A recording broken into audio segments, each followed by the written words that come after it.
Praise the Lord. Hallelujah. Praise the Lord. Hallelujah. Praise the living Jesus. Hallelujah. We are going to start by singing this song. We are going to worship God just for 1 or 2 minutes. Eku eme, eku eme,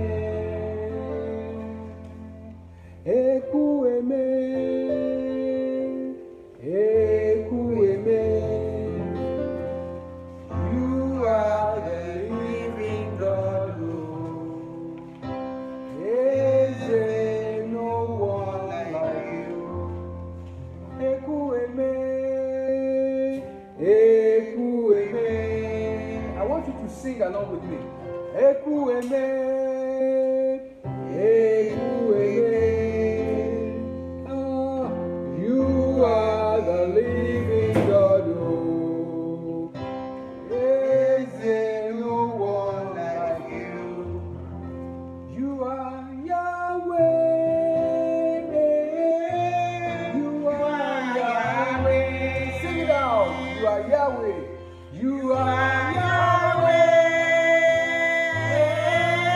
You are Yahweh.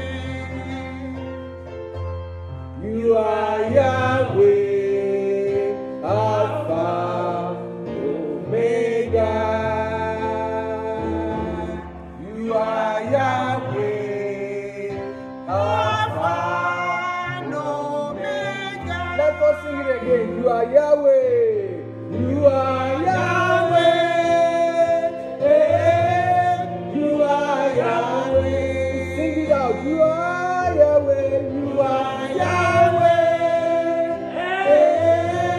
You are Yahweh. Oh yes. You are Yahweh. Alpha and Omega. You are Yahweh, Alpha and Omega. We worship you today, we magnify you because you are Yahweh. You are the everlasting Father, the King of Kings. We glorify your name today because you are worthy. You are Alpha, you are Omega. You are Yahweh. Sing it from your heart. Let us worship the Lord. Let us sing it together and worship. You are Yahweh. You are Yahweh. You are Yahweh. Alpha, Omega. You are Yahweh. Alpha, Omega. Once again, we thank you. We magnify your name because you are worthy. Father, as we go in your word today, we pray that you let your mighty power, let it go with the word. Every ear that is listening, every eye that is watching shall be blessed in the name of Jesus. Amen. Let the word of my mouth and the meditation of my heart be acceptable unto you. Father, I pray that let your word have a place in the heart of the people in the name of Jesus. Amen. Father, we thank you. Hallelujah. In Jesus' mighty name we have prayed. Amen. Amen. Amen. Amen. In Jesus' name. I greet every one of you this morning and I welcome you to another wonderful day. I want to thank God for the life of every father that is watching me today. For God has given you the grace to witness another Father's Day. So I wish you all happy Father's Day. And I pray that you will live long to reap the fruit of your labor in the name of Jesus. Amen. I greet every wife that is listening for taking care of their husband. God will continue to take care of you. Amen. Every children that is watching, I pray that you will live and you will be successful to take care of your parents in the name of Jesus. Amen. Today, let us listen to the word of God. I want you to concentrate on the word today because many things are going on in the world, and if you are not careful, you'll be swept under the carpet. That is, instead of going up, instead of rising, you'll be going down. I pray that you shall never go down in the name of Jesus. Amen. The enemy will not sweep you under their feet in the name of Jesus. Amen. In this world, you need to know somebody at the top. Nobody can reach the top.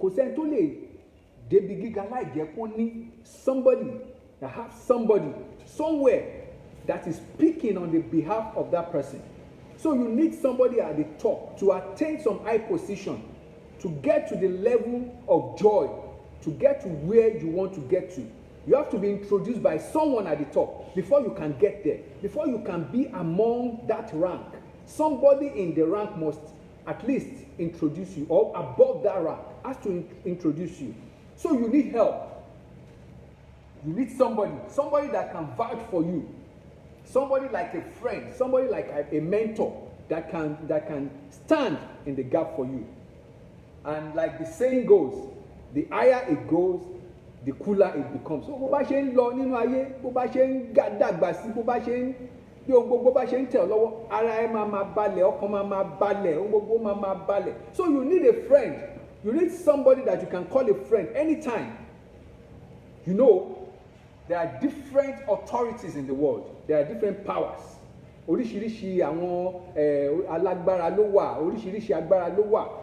So it has to be somebody that has authority over all these powers. Ẹnikẹ́ni tó jẹ́ aláṣẹ lórí gbogbo àwọn aláṣẹ. Ẹnikẹ́ni tó jẹ́ alágbára lórí gbogbo àwọn alágbára. Somebody that is greater than any godfather. Somebody that is powerful than any authority of power in this world. Irú ẹni bẹ́ẹ̀ ló yẹ kó súnmọ́. Irú ẹni bẹ́ẹ̀ ló yẹ kó jẹ́ ọ̀rẹ́ rẹ. That is the kind of person you need to move closer to. That is the kind of person you need to take as your friend so that he can help you. Ẹni tó jẹ́ pé ọ̀run àti ayé ń gbọ́rọ̀ sí lẹ́nu, that heaven and earth will listen to and they will obey. Irú ẹni bẹ́ẹ̀ ló yẹ kó súnmọ́. Irú ẹni bẹ́ẹ̀ ló yẹ kó fi ṣe ọ̀rẹ́. Let me remind you of something. The Bible talks about Prophet Samuel during the time of King Saul. When God wanted to change King Saul, when there was vacancy for the post of the king in Israel, God told Prophet Samuel, everybody revered him. Ọ̀rọ̀ tí Samuel bá sọ kò sẹ́ni tó lè yí padà, kò sẹ́ni tó lè wojú Samuel. It was the authority of his time. I'm talking about Prophet Samuel. It was the authority. Even the king feared him. So, but God told him, fill your horn with oil. Go, I am sending you to the house of Jesse, the Bethlehemite. I'm talking from 1 Samuel chapter 16, verse 1. I'm sending you to Jesse. God said, I have provided myself a king among his sons. It was an authority that he could not reject. Though he was afraid, yet he had to go. That was the kind of authority you need in your life. That is the kind of friend that you need, that can command and nobody will reject. In fact, when Prophet Samuel got to the place, he saw all the 7 children, the 7 men, FT, you know the story, FT and good looking. But God said, no, I have prepared somebody. Somebody is there. You have not seen him. You know what Samuel did? He asked Jesse, is there any other person? Authority ló sọ̀rọ̀. Authority was speaking on behalf of David that time. David has made God to be his friend when he was in the field, when he was on the field. Ama calling, the Lord is my shepherd, I shall not want, and all those things. Oh, Mama calling, Ama Nyolong. So he had been a friend of God, even when nobody knew about it. So that authority, that friend is now speaking on his behalf. Nígbà tó bá Samuel sọ̀rọ̀, Samuel could not reject. In fact, when Samuel asked Jesse, is there any other son? He said, yes, he's in the field. And Samuel said, according to the authority of God, we are not going to sit until this man comes here. In those days, there was no phone. They could not call him on phone. They had to send somebody, go and look for David. They must have waited for more than an hour. But they were standing. Mo gbàdúrà, as you are watching me and listening to me, olóore rẹ yóò dúró dì ọ́. Àmín. Kò ní fi ọ́ sílẹ̀ lọ. Àmín. Mo ní aláàánú rẹ yóò dúró dì ọ́. Àmín. They waited, they stood for him. Títí tó fi dé tí ìlérí Ọlọ́run wá ṣẹ nínú ayé ẹ̀. So you need somebody that can connect you. You need a power, you need an authority, that a friend that can connect you anytime, anywhere.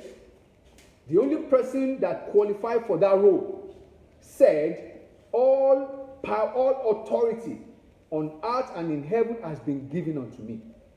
That is Matthew chapter 28, verse 18. Ó ní gbogbo agbára láyé àti ní ọ̀run láti fi fún mi. Therefore, every help you want from this friend, he can grant you. His name is Jesus Christ. Kí ni mo porúkọ ẹ̀? Jesus Christ. You have heard that name, you have known that name, but are you his friend? Are you a servant or a friend? Now listen, I want to take you step by step. I will be giving you some examples. Mama fún yín ní àwọn examples kọ̀ọ̀kan, and I will tell you something about this man and what he can do in your life. He is your friend. John chapter 15, verse 13. I will read 14 and I will read 16. John chapter 15. It says, greater love has no one than this, than to lay down one's life for his friend. Praise the Lord. Hallelujah. Praise the Lord. Hallelujah. Kò sí ẹnìkan tí ó ní ìfẹ́ tí ó tóbi ju èyí lọ pé ẹnìkan fi ẹ̀mí rẹ̀ lélẹ̀ nítorí tẹ́. I want you to understand this. Jesus has taken the first step. He has taken the first step to be your friend. Ó ti gba gbogbo ìyànjú láti jẹ́ ọ̀rẹ́ rẹ. Ó ti fi ẹ̀mí rẹ̀ lélẹ̀. He gave his life for you to be a friend. Torí náà, wá gbọ́ nǹkan tó sọ. If you want to move closer to him, if you want to be his friend, in verse 14 it says, you are my friends if you do whatever I command. Ọ̀rẹ́ mi lé ẹ̀yin ṣe bí ẹ̀yin bá ṣe ohun tí èmi pa láṣẹ fún yín. Ǹjẹ́ òun ṣe ohun tí Jésù pa láṣẹ fún ọ? If you want to be the friend of Christ, you must do his will. You must follow his command. Àwọn tó bá sọ, now listen, do you know the reason why God chose David? Ìdí wo ni Ọlọ́run ló fi mú Dáfídì tó sọ pé Dáfídì ló máa jẹ́ ẹni tí mo yàn? The reason is in the book of Acts chapter 13. Ìdí tí Ọlọ́run fi mú Dáfídì tí ò fi mú ẹlòmíì bí kò ṣe Dáfídì. Ó sọ pé, and when he had removed King Saul, God raised up for them David as king, to whom also he gave testimony and said, I have found David, the son of Jesse, a man after my own heart, who will do all my will. Ẹni tí yóò ṣe ohun gbogbo. Ó ní mo ti rí ẹni bí ọkàn mi tó máa ṣe ohun gbogbo tí mo fẹ́. So ohun tí Jésù sọ náà nìyẹn pé, you are my friend if you do whatever I command you. Ọ̀rẹ́ mi ni ẹ̀yin ṣe tí ẹ bá ṣe ohun tí mo pa láṣẹ fún yín. Torí náà, tí o bá ń ṣe ohun tí Jésù pa láṣẹ, ó jẹ́ ọ̀rẹ́ Jésù. Jésù yóò súnmọ́ ọ, tí yóò máa bá ọ wọlé, tí yóò máa bá ọ jáde, tí yóò máa ṣe ohun gbogbo tó tọ́ nínú ayé rẹ. Torí pé òun ṣe ohun tó wù ú. Kílé tó fi kọ Sọ́ọ̀lù sílẹ̀, torí pé Sọ́ọ̀lù ń ṣe ìfẹ́ ti ara rẹ̀. Ẹnikẹ́ni tó bá ti ń ṣe ìfẹ́ ti ara rẹ̀ kò lè jẹ́ ọ̀rẹ́ Kristi o, kò lè jẹ́ ọ̀rẹ́ Ọlọ́run. Ṣùgbọ́n ẹnikẹ́ni tó bá ń ṣe ìfẹ́ Ọlọ́run, òun ló máa gbádùn Ọlọ́run. And Jesus said, you did not choose me, but I chose you and appointed you that you should go and bear fruit. Ohun tí Ọlọ́run ṣe yàn wá gẹ́gẹ́ bí ọ̀rẹ́ tó ṣe fẹ́ jẹ́ ọ̀rẹ́ wa ni pé ká lè so èso rere. Ǹjẹ́ ò ń so èso rere níbi tó ń wà, níbi tó ń gbé, níbi tó ń lọ nínú ìjọ Ọlọ́run rẹ? Irú èso wo ló ń so ń bẹ̀? Tó bá jẹ́ pé èso ìbànújẹ́ ni, èso wàhálà ni, èso ìjà ni, o ò lè jẹ́ ọ̀rẹ́ Kristi. Bó jẹ́ pé gbogbo ìgbà ló ń wá sí chọ́ọ̀chì, bó jẹ́ pé gbogbo ìgbà ló ń gbààwẹ̀, bó jẹ́ pé gbogbo ìgbà ló ń ràn yàn lọ́wọ́, tó bá ti jẹ́ wípé o ò ṣèfẹ́ Kristi, o ò dẹ̀ so èso rere, you cannot be his friend. Ó wá tún sọ pé whatever you ask the Father in my name, he shall give it unto you. Ìyẹn ni pé tẹ́ bá ti jẹ́ ọ̀rẹ́ Kristi, tẹ́ bá béèrè ohunkóhun lọ́wọ́ Ọlọ́run, ó máa ṣe. It pays to be a friend of Christ. Ó máa ti dára jù tó bá lè jẹ́ ọ̀rẹ́ Kristi. Ó dẹ̀ ṣòro fún ọ̀pọ̀lọpọ̀ láti jẹ́ ọ̀rẹ́ Kristi torí pé ọ̀rẹ́ ayé ni wọ́n. As a friend, you will ask and it shall be done. Now, let me just give you about 2 examples in the Bible, 2 or 3 examples in the Bible before we pray. Abraham. He became God's friend by choice. Ọlọ́run ló yàn. Ọlọ́run sọ fún pé dìde kúrò nílé bàbá rẹ lọ síbi tí èmi yóò yàn fún ọ. So God chose him. Although God chose him, Abraham worked for it through obedience and faith.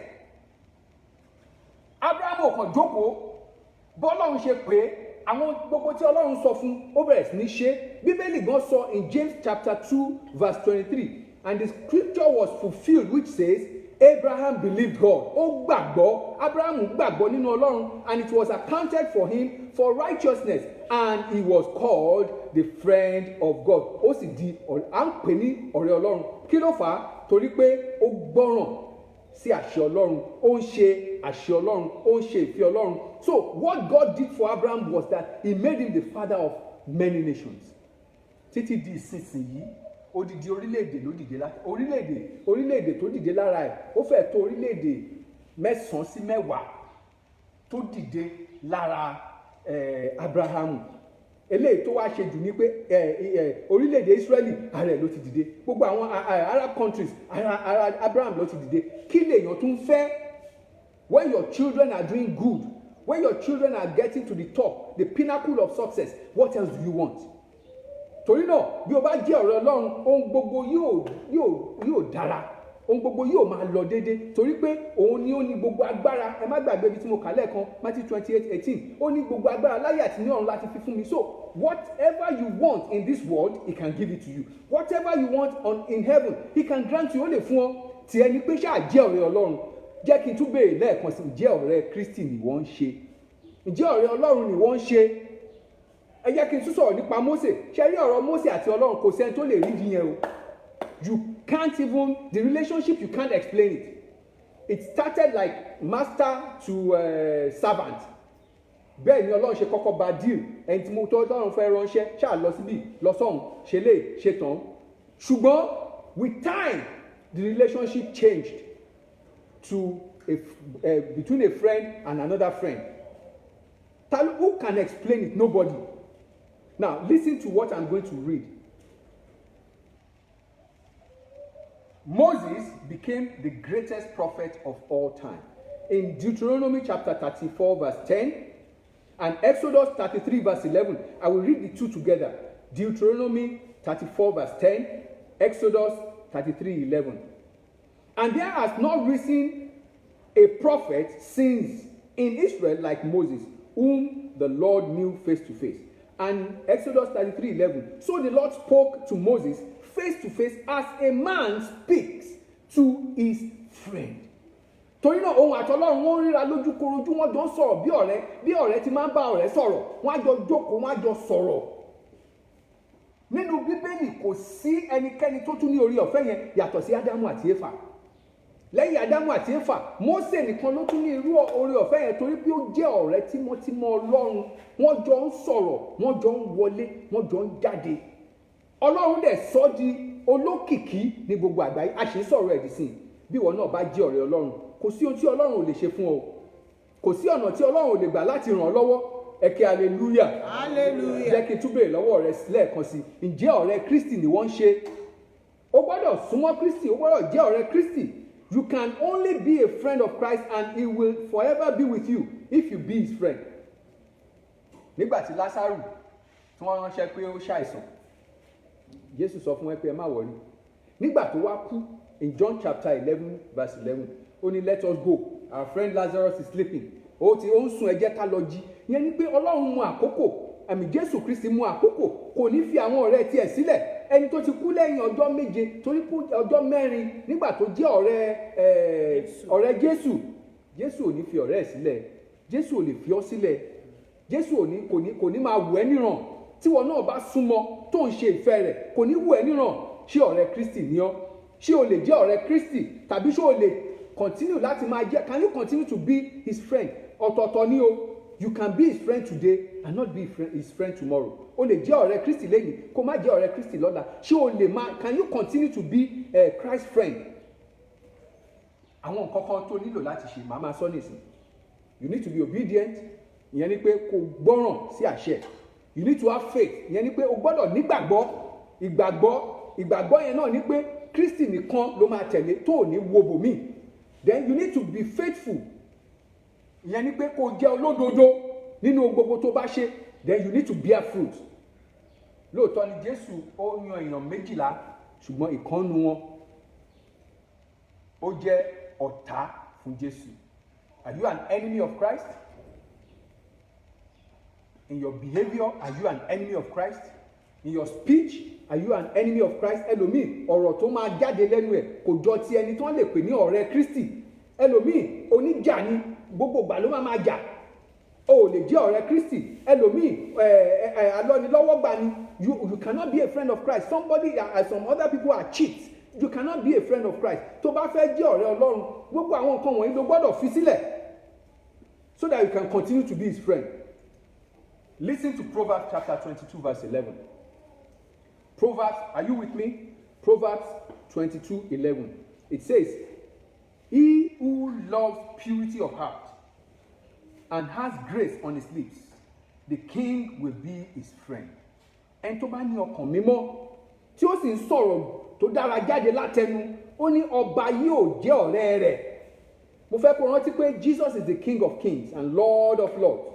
So tí ọkàn rẹ bá mọ́, if you have pure heart, tí tó ń sọ̀rọ̀ tó dára lẹ́nu, tí kìí ṣe àwọn ọ̀rọ̀ burúkú, tí ìṣe ọ̀rọ̀ tó máa wólé, ọ̀rọ̀ tó máa bà nǹkan jẹ́, tó jẹ́ ọ̀rọ̀ tó dára ló ń sọ jáde lẹ́nu, then naturally you will be his friend. Purity of heart. Ó ní ta ni yóò gorí òkè Olúwa lọ, Psalm 24 verse 3 and 4. Ta ni yóò sì dúró níbi mímọ́ rẹ̀? Ẹni tí ó ní ọwọ́ mímọ́ àti àyà funfun, ẹni tí kò gbé ọkàn rẹ̀ sókè sí asán, tí kò sì búra ẹ̀tàn, òní yóò rí ìbùkún gbà lọ́wọ́ Olúwa àti òdodo lọ́wọ́ Ọlọ́run gbàlà rẹ̀. Nǹkan tó nílò láti ṣe, jẹ́ kí ọkàn rẹ mọ́, kí ètè rẹ náà kó mọ́, kí ìwà rẹ kó mọ́, kó o bá lè jẹ́ ọ̀rẹ́ Ọlọ́run. Má gbàgbé wípé ìbárí ayé ìṣọ̀tá Ọlọ́run ni. James chapter 4 verse 4 nìyẹn. Ó ní ìbárí ayé ìṣọ̀tá Ọlọ́run ni. Ẹni bá fẹ́ jẹ́ ọ̀rẹ́ Kristi, ó gbọ́dọ̀ fi ayé sílẹ̀, ó gbọ́dọ̀ kọ ayé sílẹ̀, ó gbọ́dọ̀ súnmọ́ Kristi. There are so many things you can gain by being his friend. Ọ̀pọ̀lọpọ̀ nǹkan ló lè rí gbà, ṣùgbọ́n ó ṣe ní láàánú pé ilé ayé tá a wà nísìn, ọ̀pọ̀lọpọ̀ fẹ́ súnmọ́ Sátánì ju Kristi lọ. Wọn ò dẹ̀ mọ̀ pé Sátánì làwọn ń súnmọ́, ṣùgbọ́n wọ́n á fẹ́ ṣe bí ayé ṣe ń ṣe, wọ́n á fẹ́ wọrú aṣọ tí ayé ń wọ̀, wọ́n á fẹ́ rìnrìn tí ayé ń rìn, wọ́n á fẹ́ jẹun tí ayé ń jẹ, wọ́n á fẹ́ mu nǹkan tí ayé ń mu, wọ́n á fẹ́ bá ayé dọ́gba, wọ́n á fẹ́ rìnrìn tí ayé ń rìn, kán bá lè sọ pé àwọn náà they belong. Which side do you belong to? Are you a friend of Christ or a friend of the world? You must rely on Christ alone. I want you to note this. Every worldly friend shall forsake you at one time or the other. Ọ̀rẹ́ ayé á kọ̀ sílẹ̀ ní àwọn ìgbà kan, ṣùgbọ́n Kristi nìkan ni ò lè kọ̀ sílẹ̀. Orin yẹn sọ pé ọ̀rẹ́ ayé kọ̀ wá sílẹ̀, onídùn ọ̀la lè korò, ṣùgbọ́n ọ̀rẹ́ yìí kì í tán ni àwọ̀. Jésù fẹ́ ọ síbẹ̀síbẹ̀. Ó fẹ́ràn rẹ, ó fẹ́ súnmọ́ ọ, ó fẹ́ ṣohun tó fẹ́ fún ọ, ṣùgbọ́n ìwọ náà gbọ́dọ̀ súnmọ́ Kristi. Ó gbọ́dọ̀ jẹ́ ọ̀rẹ́ ayé. Kí ló fẹ́ fi wọ́n ṣe? Tó bá yá wọn á kọ̀ ọ́ ni, wọ́n á fi ọ́ sílẹ̀. Nígbà tí Jóòbù ní wàhálà tó ní ìdánwò, àwọn ọ̀rẹ́ ẹ̀ tó jẹ́ olówó, tó jẹ́ ọlọ́lá, oríṣiríṣi ọ̀rọ̀ náà bẹ̀rẹ̀ sí ní sọ sí. Àwọn nǹkan tí ó yẹ kán sọ náà bẹ̀rẹ̀ sí ní sọ. Nínú Job, I want to read Job chapter 19 verse 14 and 19. Job chapter 19. Nígbà tí Job wá rí pé gbogbo wọn kọ̀ ọ́n sílẹ̀, àwọn tó expect pé yẹ kán ràn lọ́wọ́ gan wọn oríṣiríṣi, ó wá pariwo síta. He said, my relatives have failed, my close friends have forgotten me. Ó tún wá sọ in verse 19, all my close friends abhor me, and those whom I love have turned against me. Bó ṣe máa rí nìyẹn. Ó ti rí bẹ́ẹ̀ fún Dáfídì, ó ti rí bẹ́ẹ̀ fún Jésù, ó ti rí bẹ́ẹ̀ fún ọ̀pọ̀lọpọ̀ àwọn ènìyàn, ó lè rí bẹ́ẹ̀ fún wọn náà. Àfi kó o súnmọ́ Jésù, kó o fi Jésù ṣe ọ̀rẹ́ rẹ, kó o fi ṣe kòríkòsùn rẹ.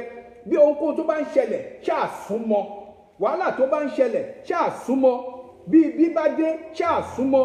Bó ti wù kó rí, máa súnmọ́. Nínú ìkorò, máa súnmọ́. Nínú ayọ̀, máa súnmọ́. Jẹ́ kí Jésù jẹ́ ọ̀rẹ́ rẹ. Jẹ́ kó súnmọ́, ìwọ náà súnmọ́. Now, I want to read this verse before I close today. I want you to turn with me to Proverbs chapter 18, verse 24. Once again, let me tell you, it pays to be his friend. Ó yẹ kó jẹ́ ọ̀rẹ́ Kristi. Torí pé Kristi nìkan, òun ló lè ràn ọ́ lọ́wọ́ nínú gbogbo ipò tó bá bára rẹ. Nígbà tó bá jẹ́ ọ̀rẹ́ rẹ̀, òun yóò jẹ́ ọ̀rẹ́ fún ọ. Nígbà tó bá jẹ́ ọ̀rẹ́ rẹ̀, òun yóò máa ràn ọ́ lọ́wọ́. Nígbà tó bá jẹ́ ọ̀rẹ́ rẹ̀, yóò máa ṣe ohun gbogbo. O gbọ́dọ̀ ní ìgbàgbọ́ nínú Kristi. O gbọ́dọ̀ máa tẹ̀lé àṣẹ rẹ̀. Jẹ́ kí n sọ fún ọkàn rẹ gbọ́dọ̀ mọ́. O gbọ́dọ̀ ní ẹ̀mí láti súnmọ́ Ọlọ́run. Ọlọ́run yóò ran ẹnìkọ̀ọ̀kan wa lọ́wọ́. In Proverbs chapter 18, ibẹ̀ ni mo fẹ́ kà, verse 24. Proverbs 18:24. Proverbs 18:24. It says, a man of many friends, a man of many companions may come to ruin, but there is a friend who sticks closer than a brother. Ẹni tí ó ní ọ̀rẹ́ púpọ̀, ó ṣe é sí ìparun ara rẹ̀. Ọ̀rẹ́ kan sì ń bẹ tí ó fi ara mọ́ ni ju arákùnrin lọ. Ta ni ọ̀rẹ́ náà? Jésù Kristi. Ó nìkan ni ọ̀rẹ́ tó súnmọ́ ju arákùnrin lọ. Ó nìkan ni ọ̀rẹ́ tó súnmọ́ ju ìyè kan lọ. Ó nìkan ni ọ̀rẹ́ tó lè ṣohun gbogbo fún ọ. Let Jesus be your everlasting friend. Make yourself available to him. Ó ti ṣohun gbogbo fún ọ. Ó ti fún ọ ní gbogbo ohun tó fẹ́. Torí náà, àkókò rẹ̀ fún ọ láti lè súnmọ́ Kristi. Má wo ohun tí ayé ń ṣe. Má fetí sí ohun tí ayé fẹ́. Má wo ohun tí ayé fẹ́. Ìwọ gbìyànjú láti súnmọ́ Kristi kó o fara mọ́. Jẹ́ kí Jésù jẹ́ ọ̀rẹ́ fún ọ. Orin yìí sọ wípé kó sọ̀rẹ́ bí Jésù onírẹ̀lẹ̀. Kó ṣọ̀kan, kó ṣọ̀kan, kó sẹ́nu bí tó yẹ wọ́n kán wá sàn. Kó ṣọ̀kan, kó ṣọ̀kan, Jésù mọ gbogbo àmì ọkàn wa. Yóò máa tọ́ wa sọ́nà dópin. Kó sọ̀rẹ́ bí Jésù onírẹ̀lẹ̀. Kó ṣọ̀kan, kó ṣọ̀kan. Jésù mọ gbogbo. Jésù mọ gbogbo dààmú ọkàn wa. Yóò máa tọ́ wa sọ́nà dópin. Kò sọ̀rẹ́. Kò sọ̀rẹ́ bí Jésù onírẹ̀lẹ̀. Kò ṣọ̀kan, kò ṣọ̀kan. Let's sing this one. Ọ̀rẹ́ bí Jésù kò sí láyé yìí. Jésù nìkan lọ̀rẹ́ òtítọ́. Ọ̀rẹ́ ayé yìí. Ọ̀rẹ́ ayé yìí lè kọ̀ wá sílẹ̀. Ṣùgbọ́n Jésù kò jẹ́ gbàgbé wa. Kò jẹ́ gbàgbé ni o. Kò jẹ́ gbàgbé ni. Ẹ wọ ọ̀rẹ́ òtítọ́. Kò jẹ́ gbàgbé ni. Hallelujah. Ṣùgbọ́n Jésù kò jẹ́ gbàgbé mi. Kò jẹ́ gbàgbé mi o. Kò jẹ́ gbàgbé mi. Òun lọ̀rẹ́ òtítọ́. Kò jẹ́ gbàgbé mi. Hallelujah. Ṣùgbọ́n Jésù kò jẹ́ gbàgbé mi. Ó ní ọ̀rẹ́ tí kò ní gbàgbé rẹ̀. Òun lẹni tó jẹ́ pé nígbà tí gbogbo èèyàn bá kọ̀ ọ́ sílẹ̀, òun ló lè súnmọ́ ọ. Nígbà tó bá wà nínú wàhálà, òun ló lè yọ ọ́. Torí pé òun ló lè sọ̀rọ̀ tí gbogbo ayé máa gbọ́. Òun ló máa sọ̀rọ̀ tí gbogbo ọ̀run máa gbọ́. Òun ló máa sọ̀rọ̀ tí ẹnikẹ́ni kò lè yí padà. Irú ẹni bẹ́ẹ̀ ló yẹ kó súnmọ́. Súnmọ́ Jésù. Faramọ́ Jésù. Súnmọ́ Jésù títí dópin. Lọ́sàn-án ni, lóru ni. Nígbà tí èèyàn bá wà ńbẹ̀, nígbà tí èèyàn bá síbẹ̀, ṣáà súnmọ́ Jésù, máa jẹ́ ti Jésù, máa faramọ́, yóò sì ṣe ohun gbogbo nínú ayé rẹ̀. Mo gbàdúrà fún ọ lónìí bí o ti pinnu láti jẹ́ ti Kristi, bó ti pinnu láti jẹ́ ọ̀rẹ́ fún Kristi, mo pa láṣẹ mo sì gbàdúrà àwọn ohun rere gbogbo tí ọkàn rẹ fẹ́ Olúwa yóò máa ṣe fún ọ. Àmín. Mo ní Jésù Kristi yóò máa ṣe fún ọ. Àmín. Bí ò ti kí ń kọni sílẹ̀ kò ní kọ̀ ọ́ sílẹ̀. Àmín. Ohun gbogbo tó o lè ṣe tó máa mú kí Kristi kẹ̀yìn sí ọ lórúkọ Jésù ò ní dọ́wọ́lé. Àmín. And it shall be well with you in Jesus' name. Amen. My name is Pastor Sam Oyekomi from the Light of Christ Church, Lagos branch. It is at number 4, Alaba Close, Gudugba Iju-Shaga in Lagos. God will continue to be with you. You can worship with us anytime that we are open, and God will continue to answer your prayer. Don't forget, be a friend of Christ, and He will continue to be your friend. It is well with you in Jesus' name. Amen. Bye.